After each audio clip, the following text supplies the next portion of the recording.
Well, hello and welcome. My name is Gary Kendall, and this recording is for the Phygital Church, course number 2, session 1, where we talk about digital evangelism. And today we're going to use a macro example, meaning something that could reach a whole city in this case. And I'm going to use Love KC, the network that I lead in Kansas City, as that example. And we're going to talk about our personal part of that, which is the micro expression of how we live that out on an individual basis. I teach this class called the Phygital Church at Mid-America Christian University. And the word phygital is made from two words, a combination of two words. One is the in-person church or the physical gathering. And the other word is the digital gathering. And both are important in today's world, especially in this post-COVID world that we live in. And both can be used to create discipleship. And this is what we're after in this course. So I'm going to dive in now, and I'm going to share my screen. To do so, I invite you to follow along. This is actually the second course of 2. The Phygital Church 1 has to deal mostly with the corporate application of how we live out the Phygital Church, and helps individuals and churches primarily to be able to apply the best practices of the physical in-person church and the digital church. We're moving now into the Phygital Church course number 2, and we're talking about digital evangelism. I'm going to share my screen here.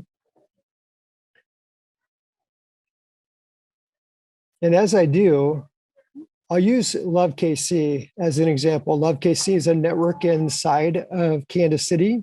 There's a picture of the city, and you see the scout on the right. And I'll be talking about the macro vision of how we might use digital evangelism to reach a city in a very unique way. Kansas City is in the heart of the US. It's a city of about 2.4 million people. And so what we want to understand is, how can we as individuals work together in such a way that we can reach a whole city? And then if we engineer that same idea the opposite direction, going backwards, how can what we're doing citywide help us to be able to live out and live on mission as individual examples? I'm going to use my wife, Belinda, and our family's illustration. And again, we don't do this perfectly by any means. We're just one expression, but it is one illustration. So it helps us from that point to have something tangible to talk about.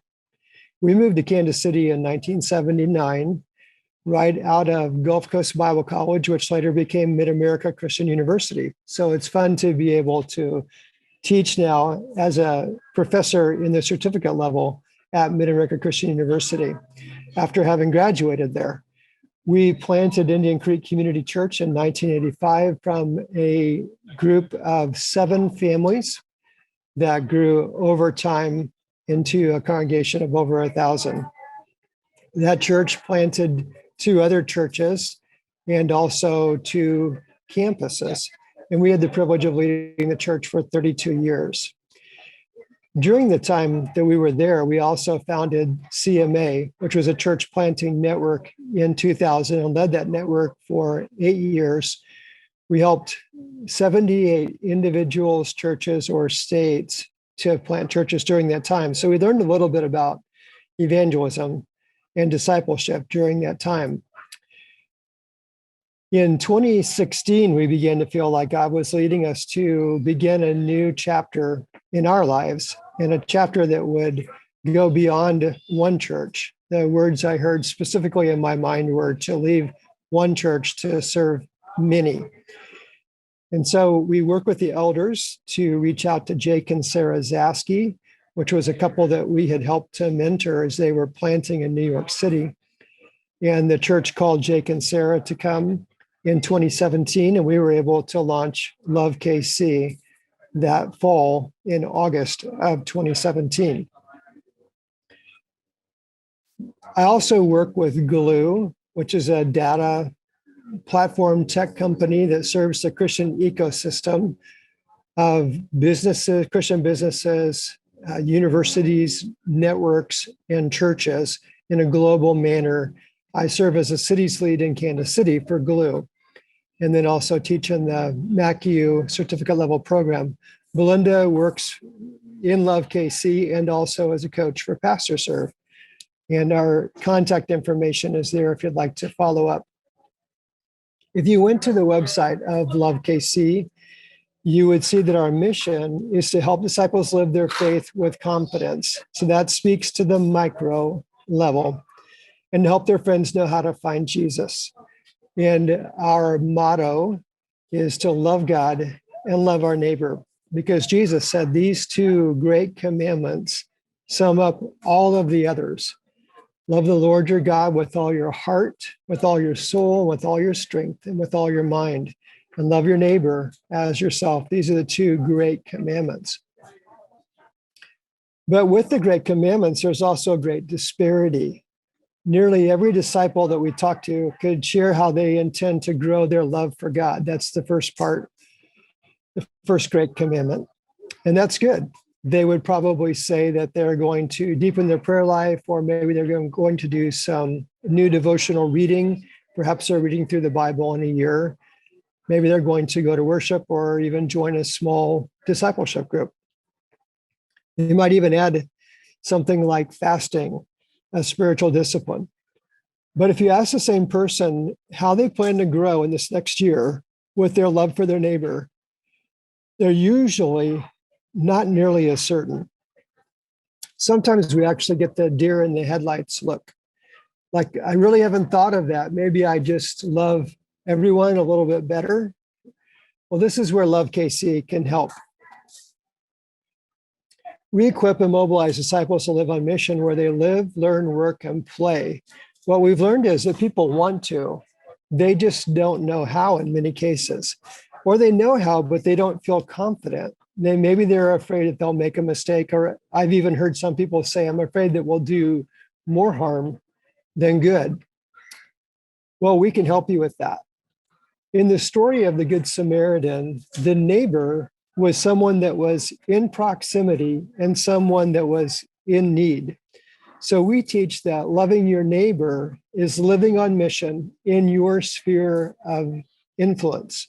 So it could be the person who lives next door, and probably should be the person who lives next door. But that's not the only person who might qualify as your neighbor in the way that Jesus told the story of the Good Samaritan. We teach and mobilize around a pray, care, and share lifestyle. And we call those who do live on mission like this lights. Now, there's many ways to love your neighbor, so we don't want to narrowly define it. But for the purposes of illustration, it's actually helpful to say there's a particular lifestyle that we want to call people to. We work to see that every neighborhood in our city would be adopted by someone who lives like a light. Another way to say it is we'd like to see a missionary on every street, if you want to think about it that way. Our Love KC vision is to equip and mobilize disciples in Kansas City. So every person who lives in Kansas City, and we think about that as a 35-mile radius or about 2.4 million people, we want to see every single person who lives in our city have multiple opportunities to hear and experience the good news of Jesus from a friend, not from a pastor that they may or may not know. Although I am a pastor and I don't say that in a disparaging way, I just think there's power in a friendship. It's usually had some duration to it. It usually has some depth to it. And if a person does receive Jesus, a natural opportunity to disciple that person is built in. So we want to see them hear the good news of Jesus from a friend. And we pray that every person in Kansas City would be prayed for by name. We think that's a great starting place, not the ending place, but a starting place. And it's low-hanging fruit in our minds because we believe that that's probably something that all of us could agree on, that every person should be prayed for by name. Our problem isn't agreeing that that's a good strategy. The problem is that we think it's just too big. But this is the beauty of loving God and loving your neighbor. God designed these two great commandments to have perfect ability to scale. If every single disciple living in Kansas City would reach out to 40 people in their sphere of influence, we could actually fulfill this vision or come very close, because obviously there would be some overlap and probably some gaps, but it's a great target for which to shoot. If you want some good news, we see the lights in Kansas City growing by 50 plus a month for the last 3 years. And to measure, we use the software program blesseveryhome.com. We've been using it for 3.5 years now. I'll tell you more about that later when we get to the micro section of discipleship. If you were to ask me what's going well in Kansas City, I would tell you that we believe the growth in lights is coming from friends telling friends. So that's really exciting because it's viral in the right kind of way. We also have great partnerships with Glue, who's a big supporter of our work in Kansas City, and blesseveryhome.com. Chris Cooper, who founded blesseveryhome.com, is a dear friend and a person who is a great encourager. And I've learned a whole lot of what I am practicing from Chris. We talk nearly every week. And then Westside Family Church with Randy Frazee has been a big advocate.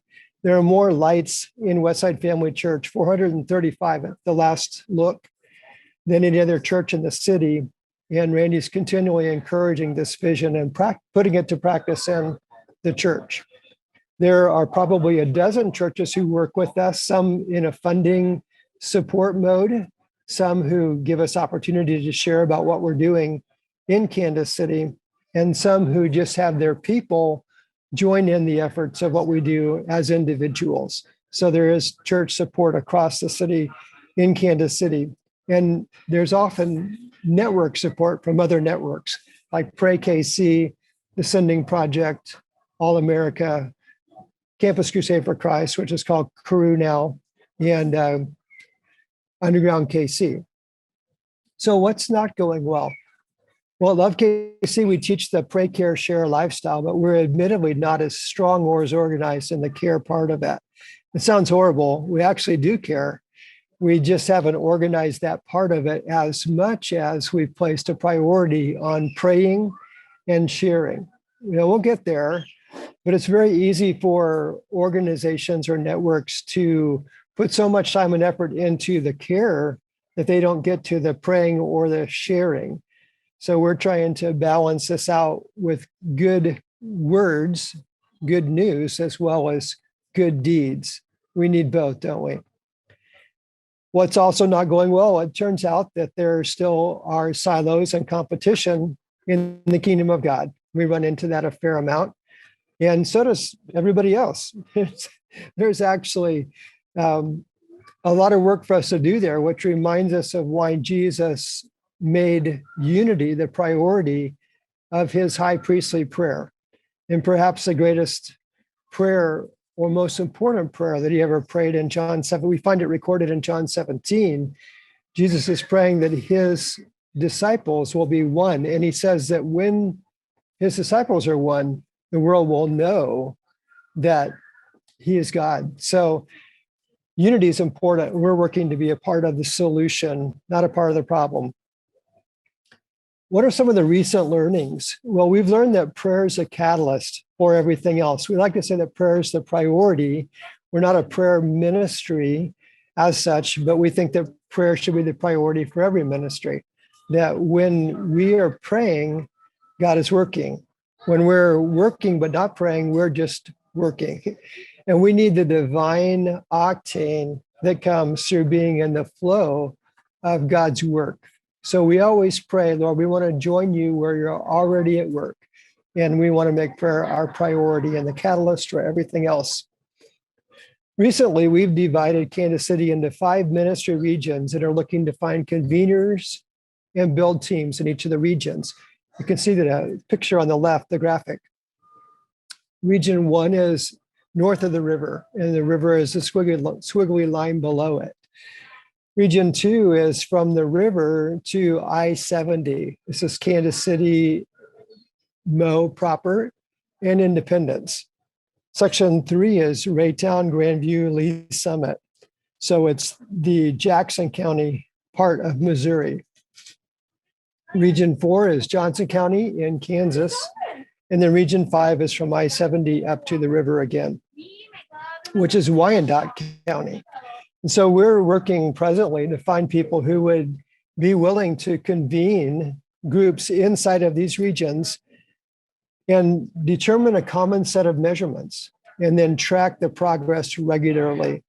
We're not trying to focus on particular tactics because the tactics will vary widely, but we are looking to focus the strategy in each one to be loving God and loving your neighbor, and then using what YWAM or All America calls the 5 finish lines.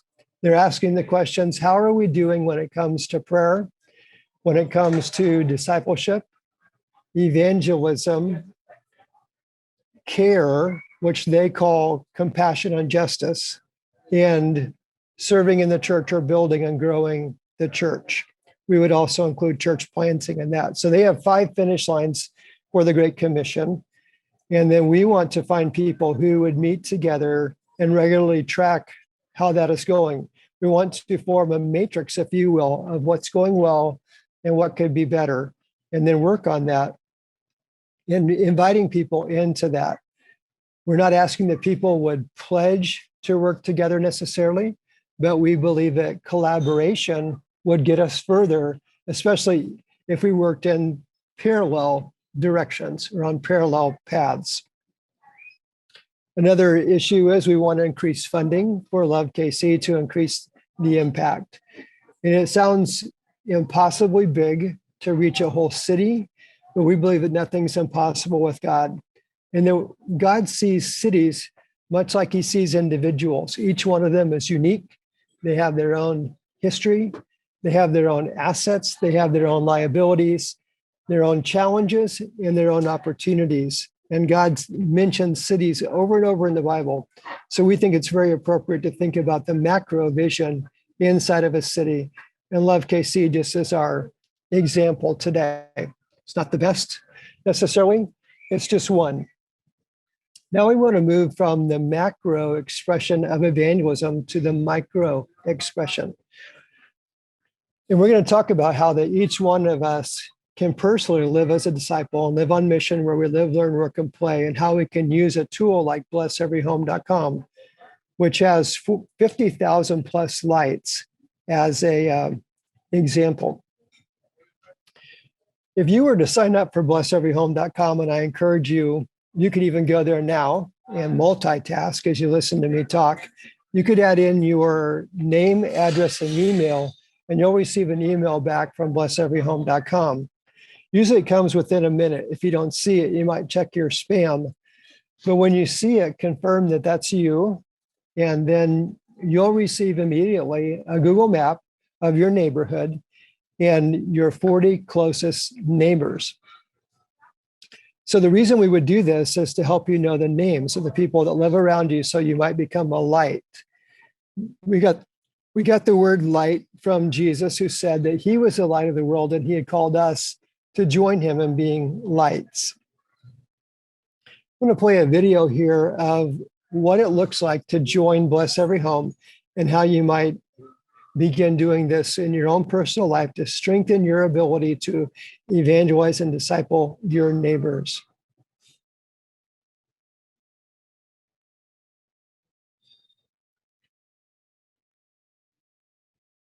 We're going to hear from Miss Clara in the War Room movie.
So that's a wonderful example, isn't it?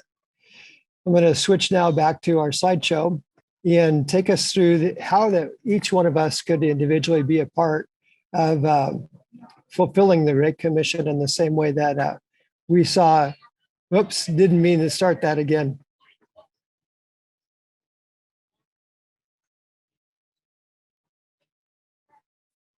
See if I can actually get this to work for me. There we go.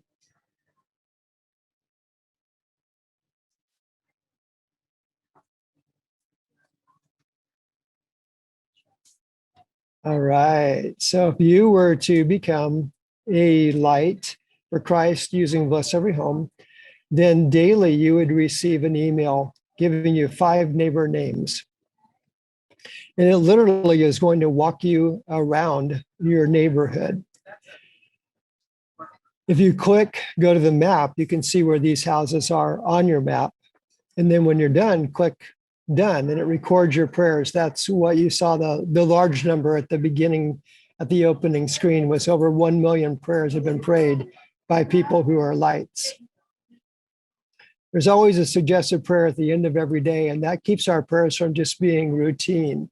So I encourage you to pray that prayer, and it will give you scriptural words for the thoughts and prayers that you're offering for your neighbors. Now, I encourage you to actually go into the map and begin to color code the homes. The circled homes are the ones that you're praying for that day. And if you click on them, you can change them. You can change the color. If you change them to red, it means you don't know the person, you're just praying for them. If you click yellow, then you are in a caring relationship with that person, which means you know them, but you've not shared your faith with them. Notice that at the bottom, there's a place that says notes. So you can go in and you can add in anything that might be helpful for you to remember that person.